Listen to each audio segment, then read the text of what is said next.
Olá, meu nome é Terezinha de Cássia Muscop, sou acadêmica do curso de Pedagogia. Estarei fazendo a apresentação do projeto de Educação e Ensino.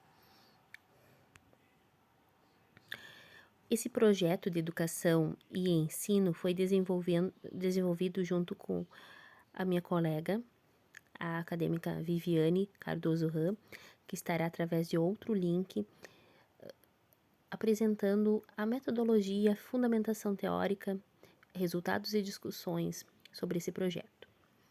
Então, vamos dar início à nossa apresentação.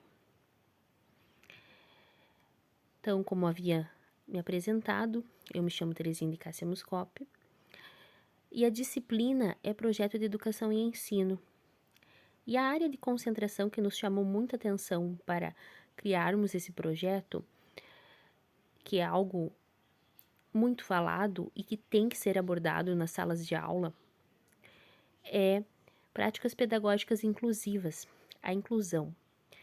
Atualmente não tem como nós falarmos de sala de aula sem falarmos da inclusão. A demanda de alunos a serem incluídos em sala de aula é muito grande e o tema central é a alfabetização de autistas e os desafios em sala de aula. Ali, então, para iniciarmos, deixei uma frase que a inclusão é um direito de todos. Todos nós sabemos que a inclusão é um direito de todos. Todos nós estamos inclusos em algo na sociedade, principalmente na vida acadêmica. E então é um direito de todos e uma responsabilidade de cada um. Cada um é responsável, então, por incluir. A justificativa que usamos para esse trabalho é que essa pesquisa detém de compreensão do autismo e da necessidade de haver envolvimento, não só escolar, mas da comunidade, da família, para que haja permanência e garantia de acesso para pessoas com autismo. Além disso, pensa-se sobre a importância de adaptações no currículo enquanto necessário para um melhor desenvolvimento educacional do aluno, que possibilite a reavaliação do comportamento também dos professores, a adaptação do espaço escolar e suas contribuições à vida do indivíduo com autismo. Então, a gente sabe que o autismo vem crescendo cada vez mais e, diante disso, a importância de estar incluindo crianças com o TEA e de estar, então, cada vez mais engajado em procurar pesquisar melhor meios de incluir essa criança, porque dentro de todas as limitações, todos somos capazes de adquirir algo de bom e ensinar. E essa pessoa com TEA também tem capacidades, sim, de aprender. Coloquei ali então do lado uma breve explicação sobre o que é o transtorno do espectro autista, o TEA, que se refere a uma série de condições que caracterizam por um grau de comportamento social que afeta muitas vezes a comunicação, a linguagem, uma gama estreita de atividades que são únicas para o indivíduo e realizadas de forma repetitiva. Os estereotipos que a gente fala, comportamentos repetitivos, o balançar das mãos, o enfileirar dos brinquedos, a falta da linguagem falada mesmo, a falta do contato visual. Todos nós sabemos como que é complicado a gente se adaptar com um aluno autista. Eu mesmo tenho um aluno autista em sala de aula, na qual eu trabalho como monitora dele, e a gente tem que se adaptar todos os dias, porque, como o nome já diz, é espectro. Nenhum aluno com autismo vai ser igual ao outro, independente do grau que ele tenha. Os objetivos que a gente pretendeu, então, alcançar com esse trabalho são os seguintes. Ele tem por objetivo refletir sobre os desafios, então, as possibilidades que há da alfabetização de alunos com TEA e assim apresentar estratégias de alfabetização e letramento para que os professores tenham na sala o ensino regular, então, alunos autistas. A gente procurou então investigar, compreender como funciona em todo o aprendizado dos autistas, os desafios enfrentados por muitos professores que a gente sabe que não estamos preparados atualmente para receber a demanda de alunos, não só com autismo, mas com qualquer outra deficiência. Ainda precisamos mais de apoio, principalmente da família, nesses casos, e saber lidar com comportamentos diferentes, porque o autismo muitas vezes é o comportamento, é o saber estar socializando aquela criança. Então, a gente tem que saber compreender as dificuldades de relacionamento e diálogo com pessoas com autismo, desenvolvendo estratégias para melhorar essa comunicação verbal e não verbal. Enaltecendo o papel da família, sem dúvida, a família no desenvolvimento, a aceitação, principalmente do diagnóstico, é uma chave principal para se ter uma boa inclusão, em primeiro lugar, na escola. Analisar também o impacto da inclusão de alunos com autismo na aprendizagem dos demais. A gente sabe que para explicar para uma criança às vezes é um pouco complicado, tem muito do preconceito de adultos. A falta de compreender, de conhecimento até mesmo do que é o espectro autista, e às vezes as crianças não entendem o porquê daquele colega ser diferente, e é trabalhado assim de forma inclusiva, mantendo sempre uma postura em que a gente inclua aquele aluno em sala de aula, mas também não deixe os demais de fora. Então tem que ter uma unificação da sala de aula. Buscar sempre alternativas viáveis para ser trabalhadas nas disciplinas em sala de aula, que abordem os temas curriculares de maneira muitas vezes diferenciada, porque há autistas que têm algumas limitações na parte do diálogo, a hiperatividade muitas vezes vem associada, o desfoco, né? E a concentração limitada, a motricidade fina também muitas vezes é afetada, não focando, não copiando as atividades. Então, tudo isso deve ser repensado quando se chega aquele aluno com autismo em sala de aula. Para a realização desse trabalho foi escolhido o tema dentro da área de concentração e a importância, como eu havia falado, de incluirmos pessoas com aspecto autista no âmbito escolar. A gente sabe os desafios que é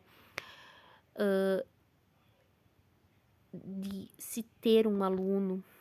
Cada dia é um dia diferente e a gente tem que estar preparado, porque principalmente vai ter dias que vamos nos deparar assim com uma criança tranquila, mas às vezes vamos nos deparar com uma criança agitada.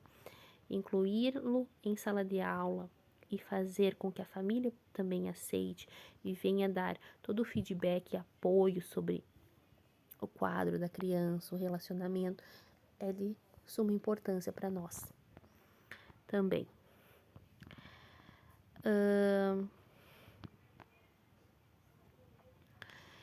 Então, essa foi a minha parte aqui, falando um pouquinho mais sobre a inclusão dos autistas. Aqui eu vou aumentar um pouco a fonte para mim conseguir ler. Peço desculpa, professora, em caso venha a olhar o vídeo da socialização. Eu estou gravando pelo celular porque tive alguns problemas no computador. E a letra do slide ficou um pouco pequena. Então, como a gente sabe, a Lei de Diretrizes e Bases da Educação, a LDB, ela é a lei, então, que foi promulgada no governo de Getúlio Vargas e visa a democratização do ensino. Com isso, também a gente tem a lei da inclusão, de incluir aquela criança em sala de aula. E o objeto de estudo para nós, que é necessário compreender, nós que estamos prestes a nos formar, é que o número elevado de autismo está aumentando e entender como trabalhar com essas crianças é de suma importância, assim como trabalhar com alunos que têm síndrome de Down, alunos que tenham outras deficiências. Então, o TEA refere-se a uma falha biológica no sistema neurológico, né? Que afeta, sobretudo, o desenvolvimento e o controle motor, a sensibilidade do indivíduo quanto às interações sociais, dificuldade de atenção e de comunicação e também dos sintomas mais recorrentes. É possível, então, perceber os sinais ao longo dos primeiros meses de vida, que facilita a intervenção médica para melhorar o desenvolvimento da criança e para que consiga ser inserida em sala de aula. Então, o autismo muitas vezes está desde o início da infância, caracterizado ali. Os pais muitas vezes não, de início, não conseguem diagnosticar, realmente é um diagnóstico que precisa de muitas avaliações neurológicas, e por um professor, por experiência própria, ter em sala de aula um autista, adaptar todo o currículo é algo que muitas vezes é mais trabalhoso, é mais cansativo. A lei também visa que toda deficiência, todo aluno necessita de um monitor, um ajudante para si próprio ali. E a gente sabe os desafios que é, porque o autista muito é rotina, todos os dias, se eles tiverem um bom acompanhamento, muitas vezes por terapia psicológica, estar inserido numa escola acolhedora, com alunos, colegas que o incluam e a família, principalmente a família, aceite o diagnóstico, é muito importante. Adaptar as atividades de maneira lúdica. Claro, a gente está falando de autistas. Autistas têm suas limitações, muitas vezes em ambientes com muito fluxo de pessoas, a falta de concentração. Temos também como a sensibilidade auditiva, as cores demais, a falta de diálogo. Então, aos poucos a gente tem que ter a empatia e saber levar o ensino dessa criança de uma maneira que, claro, eu hoje sou monitora de um aluno autista de grau 3. Ele é um aluno do qual me fez empreender muito, me fez pensar em várias estratégias para conseguir manter a atenção dele e que o mesmo ficasse às 4 horas na sala de aula socializando com os colegas. Claro, vai ter dificuldades, vai ter atividades que ele não vai fazer pela falta de capacidade motora, a falta da motricidade fina, a pega do lápis. Então, muitas vezes, as atividades são mais lúdicas, as quais ele aceita, com materiais que ele mesmo gosta, que é a tinta, a colagem, mas de uma maneira que consiga inseri-lo. Não há uma receita mágica para alfabetizarmos uma criança com autismo, mas o nosso estudo, o nosso projeto de educação e ensino hoje, que estamos apresentando, visa então essa empatia, esse olhar que o professor deve ter em sua sala de aula para com todos os alunos sem distinção e saber que estamos lidando com um espectro que vem aumentando cada dia mais e não deixando essa criança de lado das atividades, incluindo aos poucos, trazendo ela para socializar, preparando não só em meio a disciplinas, mas preparando para interação em comunidade, em conjunto. A gente sabe quão difícil é termos que fazer com que uma criança com autismo venha socializar com os demais, mas é um caminho que a gente precisa abordar nas nossas vidas. Então, essa é a minha fala de início, falar mesmo só sobre o que é o autismo, experiências próprias em sala de aula e a introdução do nosso trabalho. Aqui, então, na fundamentação teórica, a gente usou algumas frases de Veríssimo.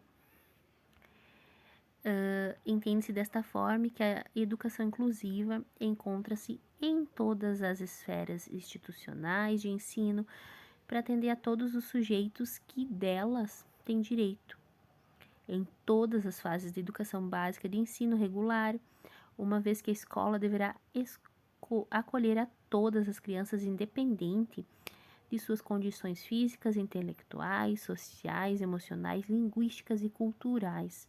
É o que eu havia falado antes, a escola é um lugar de amor, de acolher a todos sem distinção. E o professor é o mediador desse acolhimento, dessa socialização e de fazer com que a inclusão ocorra. A educação inclusiva pode ser estimada como sendo o conjunto de princípios e procedimentos implementados pelo sistema de ensino com a finalidade de adequar a realidade das escolas à realidade do educando, onde essa deve representar toda a diversidade humana.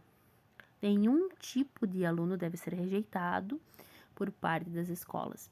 Nesse caso, as escolas passam a ser denominadas de inclusivas a partir do momento em que decidem aprender com os educandos, que deve ser eliminado, mudando, substituído ou acrescentado nas 6 áreas de acessibilidade, para que cada aluno possa aprender de acordo com seu estilo de aprendizagem, fazendo uso de suas múltiplas inteligências. Sasaki, 2013, página 15. Então, é o que eu já havia falado, reforço na minha fala aqui para não me prolongar muito. Nenhum aluno deve ficar de fora da inclusão e o professor, ele deve trabalhar em conjunto, todos somos únicos nas suas maneiras de ser, na sua maneira própria e com habilidades diversas que devem ser trabalhadas de maneira a acolher e educar e se tornar acessível à aprendizagem. Agora eu vou deixar a próxima parte da metodologia para a minha colega Viviane. Esse foi o meu vídeo de socialização. Espero ter alcançado os objetivos. Meu muito obrigado desde então.